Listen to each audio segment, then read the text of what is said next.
салому дуруди бепоён. Инак мо ба шаҳраки бостонии Сараз аз ноҳияи Варзоб омадем. осорхонаи бостоншиносии мамнӯъгоҳи Сараз соли 2021 аз тарафи асосгузори сулҳу ваҳдат пешвои миллат президенти ҷумҳурии Тоҷикистони президентамо Эмомали Раҳмон бо сиёсати хиратмандони он кас ба муносибати ҷашни 5500 солагӣ ба истифода дода шуд. خیلی میگم یعنی آثارخانه از درآمدگاه اساسی عبارت است که در اینجا اثرهای کتاب‌های علمی باستانشناسان عالمان آورده شده است. در اونجا خودی من پیشوای ملت با رسمشان با دستخطشان در اونجا این با امضای خودشان که تشریف آورده بودند به همین آثارخانه آورده شده است. در اینجا باشد تشریف‌های جناب عالی که سبب همین جهانی شدن سرز را نشان داد آورده شد سال 2003 سالهای 2003-2005 سال 2021 و اینجا تشریف آورده بودند و با سیاست آن کس همه حفریات‌هایی که در یعنی درآمدگاه ممنوعگاه است بالا پوش کرده شدند. خب آثارخانه از 4 تالار عبارت است. در آشیانه یکم 3 تالار، در آشیانه دوم تالاری یعنی دیگرش است که میتوانیم یعنی در اینجا با مرز تماشابینان گذاریم که تمام دستاوردهای علمی باستانشناسان در همین آثارخانه آورده شده است. نگاره‌هایی که می‌بینیم همین این نگاره‌ها اکسپونات‌ها از اینجا آورده شدگی در همین حفریات‌هایی که در بیرون هستند از همونجا کافتوکاو کرده شده آورده شده جای اساسی.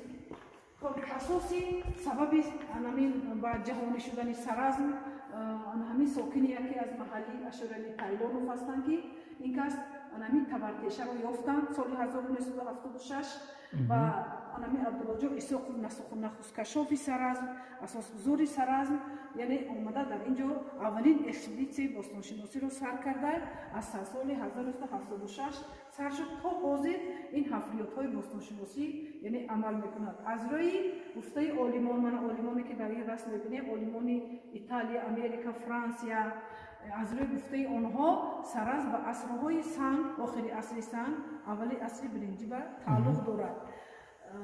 یعنی 5500 ساله است. از 1000 ساله چهارم و سوم پیش از میلاد سر می شود.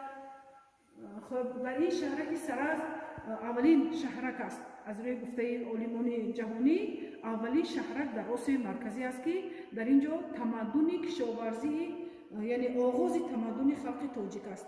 هم کشاورزی، هم چربه‌داری، هم یعنی هنرمندی، تجارت در اینجا خیلی رشد کرده است در همون 1000 ساله‌های چهارم و سوم پیش از میلاد. خب در اینجا می‌بینیم نگاره‌ها یعنی از سنگ یعنی آخری عصر سنگی هست. بسیار آلات‌ها در آخری عصر سنگ یعنی بلچه‌های سنگی، کارچه‌های سنگی، پیکان‌ها از سنگ ساخته شده و معرض تماشابینان گذاشته شده است. خب من اینجا می‌بینیم یعنی کوزه‌های سفالی، دکچه‌های سفالی که یعنی سرزمیان در این خوراک می‌پختند. یعنی در هنگام حفریات باستانشناسان یگان نمود دک‌ها از برنجی باشد، از مس باشد، از آهن باشد نیافتند. فقط دک‌ها یعنی سیلندر شکل یعنی از سفال ساخته شده بود که یعنی سفال رو ساخته در آتش‌دان مانده آنها خوراک می‌پختند. این دوره با وجود آمدن هنرمندی. خب در اینجا می‌بینید پارچه‌های سفال، کاسه‌های سفالی که ساخته شده اینا دستی ساخته شدن، اینا در دستگاه اولین کوزه‌ها کاسه‌های سفالی که نقشکاری کرده شده است. هر یک این نقشکاری در سرزم رمز خودش را داشت. 12 نمودی نقشه‌های گیومتری را عالمان پورا یافتند که همین سرزمیان از روی نقشه گیومتری هر یک سفال رو نقشکاری میکردند با رنگ‌های طبیعت. بعد در درونی خمدان‌های سفالپزی یعنی آنها رو میپختند و بعد میکردند. این دوره سومی دوره سرزم است که علاقه ساقی هنرمندی ترقی یافته تمام نمودهای هنری کلاهگری رشد یافته ترقی کرده بود. این کاسه سفال که در همون دور اینم کاسه سفال دستی ساخته شده است. خب من همون وای دهنی کوزه دهنی کوزه خب من این پارچه‌های گل که یعنی سرزمیان دستی گرفته ҳамин лоя тайёр карда монда, ҳатто 2 сола лояро ҷамъ карда мемондан лояи гилӣ барои сохтани сафол 2 сола лоя гирифта таги вайбар маҳкам карда заминба мемонда ки азаби ҳамун кам гирифта яъне сафолро кулолро месохта. کار کارتون мани оғурчаи сангӣ فهمیدم خب мани кӯзаҳо дар раст мебинед ино кӯзаҳо ҳозир дар мани осорхони шаҳрда ҳастанд. هستن ҳамон калон сафолҳое ки аз санҷа ёфта шудагӣ. хоб мани дар барои маъризи тамошобинон гузошта шуда сафолҳое ки аввалин маротиба дастӣ сохта шуданд. дар девор расмаш аст ки чӣ хел занҳо сафолро сохта истоданд. ин аввалин соҳаи ҳунармандие ки ба вуҷуд омада буд аз дасти занҳо ҳамин соҳаи кулолгарии ҳунармандия занҳо ба вуҷуд оварданд. чунки рӯзгор ба ки хӯроку чиз мепухтанд барои он коса дар кор буд тавай дар кор буд ана ҳамоно худашон ҳаминои дастӣ сохтагиина. мо ба як дар илми бостоншиносӣ ду шакли кулолгарӣ ҳаст. слепная керамика и станковая керамика. станковаяш дастгоҳ ба месозад. чах мезанад ку хел ҳамон ба месозад. а дастиш дастӣ месозад. чуқура мекобам ила дурнашба вайкара қолабаша чинда буромада баъд вақте ки хушк шуд вая мегирифтанд. ё ки қирчини дарахт чӯбои шохҳои дарахта гирифта якдигариш ба зиж мебофтанд хелу баъд ҳамон ба бом месохтанд. ҳамин намуд ки мана занҳо قریب کی دالوی این آلوی طبیعت ساختگی. خب من اینجا میبینید چخیلی گفتم اصلی سنگ است. همین آلاتو همش از سنگ ساخته شده. همین بازیافت شدگی معلم جان. اینا بازیافت شدگی از همه خانه های استقامتی قریب 10 تا 20 تا آلات سنگی میافتن.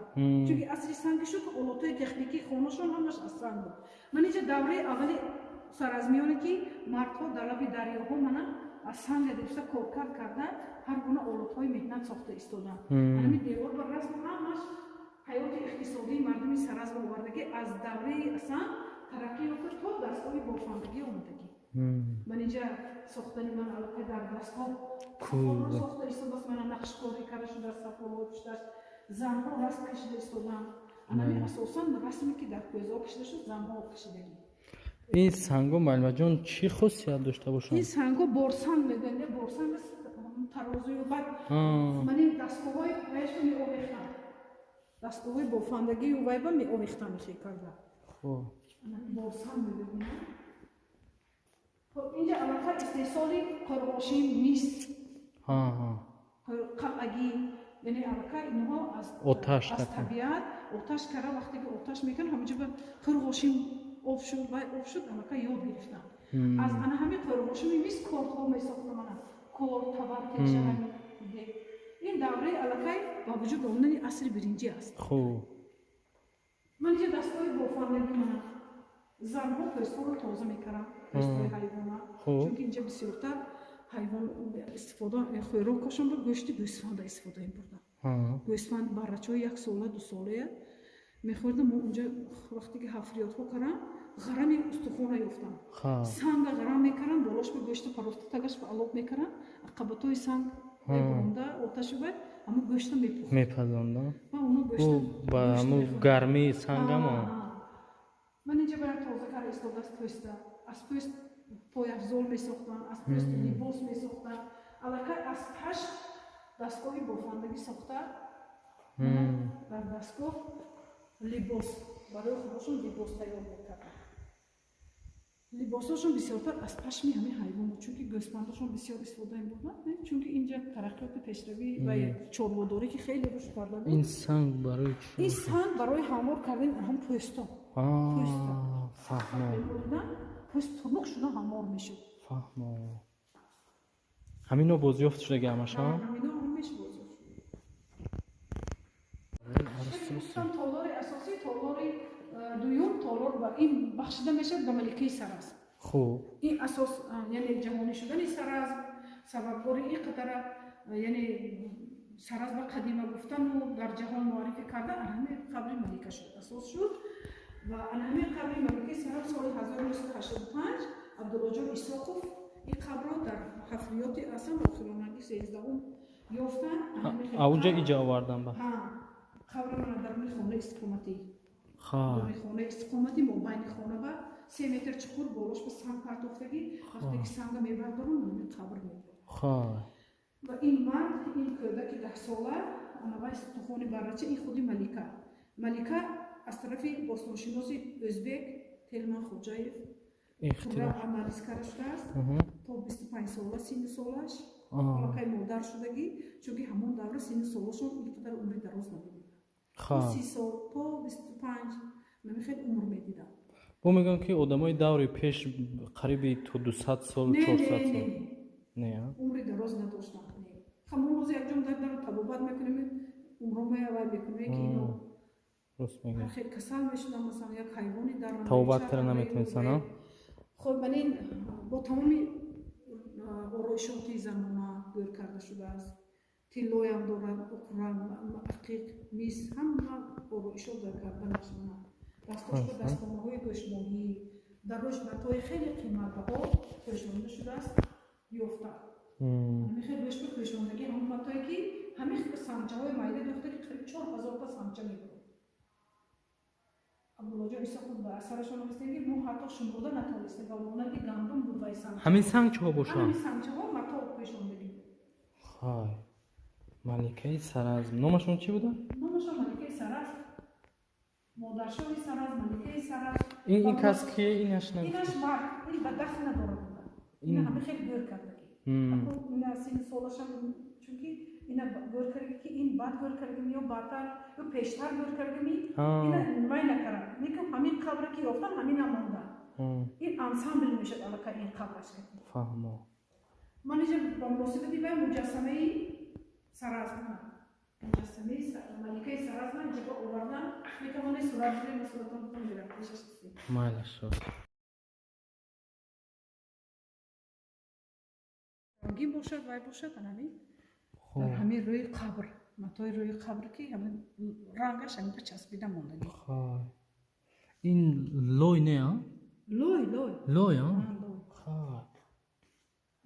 ҳамин хеле гирифта вай кардан ки ҳамин рӯш ба мато будагӣ матои рангаш часпидагӣ барои ҳамин ин қадар сол ва истодагӣ ман дар ягон ёдгорӣ наёфтем. фархор ба ёфтан масалан дигар ҷо ба ёфтем ҳам то қабри оддӣ, лекин ин хеле қабри бо дабдабае наёфтем. ҳамин хел аср ҳамин хел монандӣ наёфтем. ба маълимаҷон ман дар як чиз дига ҳайрон кард ки косархони сари ҳамин Малика ба косархони сари гудаки 15 сола қариб ки зана косархони сараш майда мешад. майда мешад мана ин мард дидем чӣ хел сараш калонтар. ман инам ҳосили сафолӣ лояш мено анавай тилло мана ино анами сета сараску тиллои анамон давра анавай ақиқ ана ороишои занона ино мани ман инҷа сар ба абадоқча мекунам ку устахон бошад аз устахон мани пайконҳои сангин анаваям занона ороиши минчоқ ақиқ кадомаша гуфтеш анами сурха сангакои сурха анами сурха ақиқ мегӯяд кадом сурха анамон дидед мана минчоқча анами дар рӯи коғаз алоҳида анамо ақиқ кас намедонад дар ин баҳри амиқ сангреза қадр дорад ё ақиқ. ман ин сафолпорваё ки аз санги мармари сафед сохтагӣ тамоми намуди санга ино олот сохтагӣ чунки дар кӯҳҳои мо мармари сафед бисёр инҷа бу пайваст ҳам карагӣ клей карагӣ ҳамин пора шудагӣ клей карам ҷомаш ҳаст ина ҷоми майди кага боло бибиред мебинед ҷомаш ҳаст табоқи сафоли вай мармаринаш ҳаст шикоромарисимас ин зараш вай об бошад хӯрок бошад вай пешбоз гирифтест.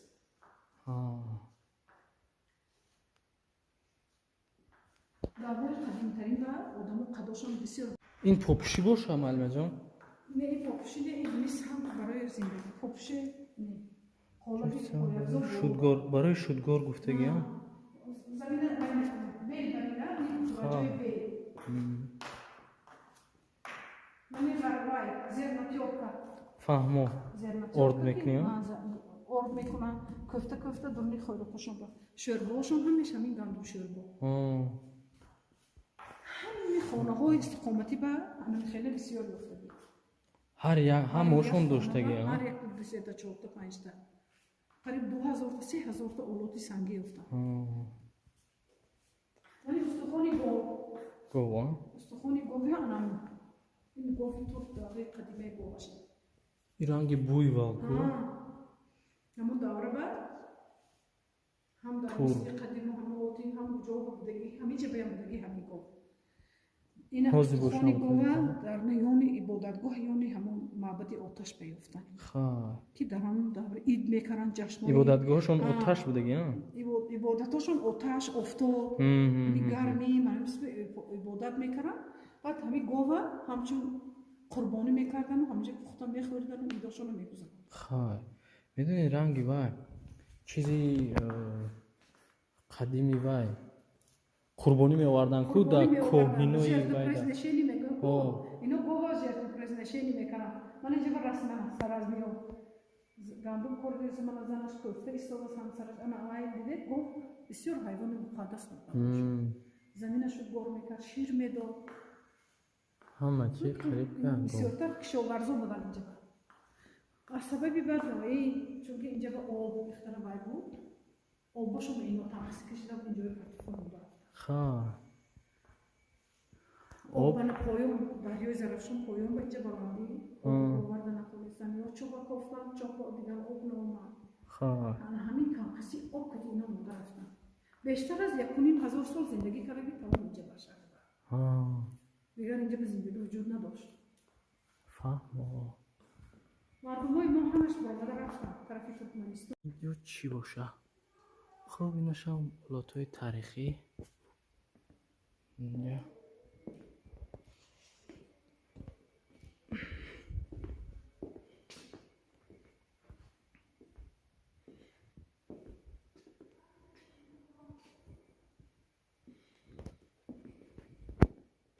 افراد 3 انبار نگهداری غلطانه. من همینجا چقدر که ما در نقشه شهر دیدیم اینجا ما حیران شدیم که چی خونه باشه. اینجا جای نگهداری غلطانه بودگی.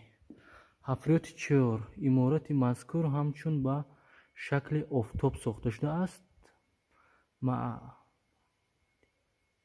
معبد پرستاری آفتاب مهر می باشد. این با فکرم در این مهر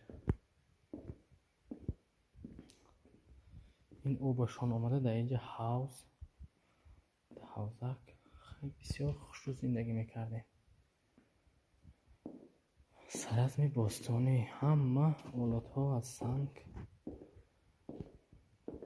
این یگانه شهر می باشد که در دنیا قدیمترین شهر شناخته شده است. خب این از سنگ سویانه این کورچه و این بفکر همینه به شکل کورد استفاده می بودن. بعدا این خیلی میسین پیدا شده کورد اینا کنی حوزی از سنگ کورچه ساختن خیلی بسیار دشوار. نه خیلی بسیار نقص.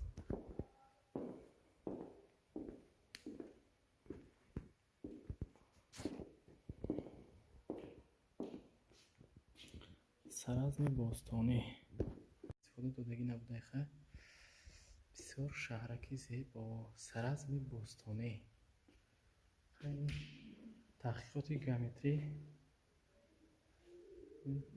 خریطه شهرک. سلام دوستان عزیز، این هم شهر باستانی سرزم. خیلی شهر قدیمی. اینجا قراول خونه نداشته. مقصد اخرانه خیزانه همون یک ماشین هم جماندگی که ما دیدن کردیم و هم عروسش آوردگی بوده در دوی ماشین. بازی پرسانشیم کنی. سلام علیکم کنی. ها یبدالسته म्हणजे खासकरा म्हणणे ها खासकरा नمیدونم میگه اونجا نسمه کسی ندیدمش که همینجوری خانش هم همینجا کن نزدیک همین باید اداره با اخرانش. ها این درون این در لبای کسمت رو تماشا میکنم. نمیدونم که منم اجازت کرده در آمده همه عرب درم کرده. باید خیلیش نمیدونم من. майла шамат кама.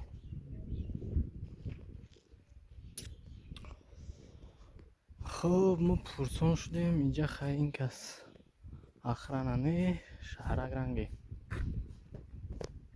نگاه بین ندارند. بچه ها عروساشون آورده دهنی داری همین شهرکی قدیمه سرازم ده کارهای افلاس دارن. این همین ماشین ولی من اگر امکانات شد بنوار میگیرم. این هم یکی از قسمای شهرک می باشد که نمیدونم اینجا ساخت و ساز شده یا رنگی که اندوه کردگی باشه. سولای نزدیک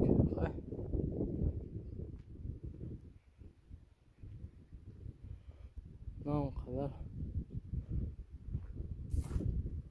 چیزای مونده که گیمکی هم خیلی ماننده که اینم جاش خود میگه که کرپیچ دیوال کردگی باشه.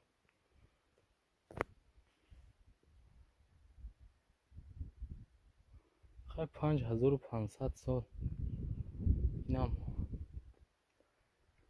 بدهن آسان نیست. اکو این چی خونه باشه؟ اگر که با طرز خونه های حوزیره گیریم خیلی خونه آیکون جوش در نداره. خیلی این خونش در داشته اینه این دوتا کلیدار باری این چی باشه؟ کم تاریخ نگارا خودشون نفهمونن که این چی خونه یا نفهمیدنش قیند ما باری آدماش اینجا چیز نیست دیگه.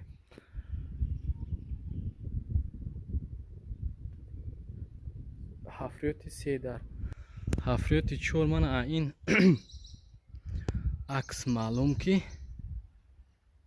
همین گونه ساختار داشته. این همین و ما این عین حال خیلی دیگرگونی شده اینجا. این کریپچوی که تورش موندگی خیلی ساخت و ساز کردگی. شهرک باستانی سرازم قدیم ترین شهرک. خیلی معلوم که در همین شهرک زندگی میکردن گذشتگان ما. این هم بود یک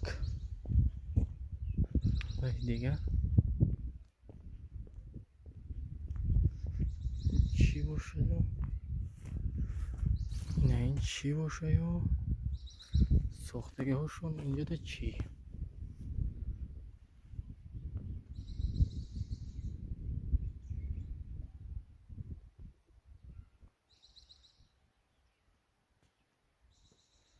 همه خیلی زندگی میکردیم. خیلی به همین مانند بسیار بوده اینجا خانه ها. اگر همین کرپیچ نیو پخص دیوال میکردن بسیار خوب میشد برای که با همون اصل قدیمش با بیشتر مانندی پیدا میکرد. باید میکنم عجیب ده. عصر 19 گفته؟ 20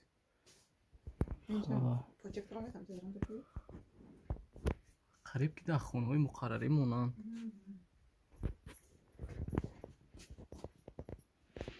یا سگ بوده هیچ نمیفته باشم. قریب هست در این جفت کنک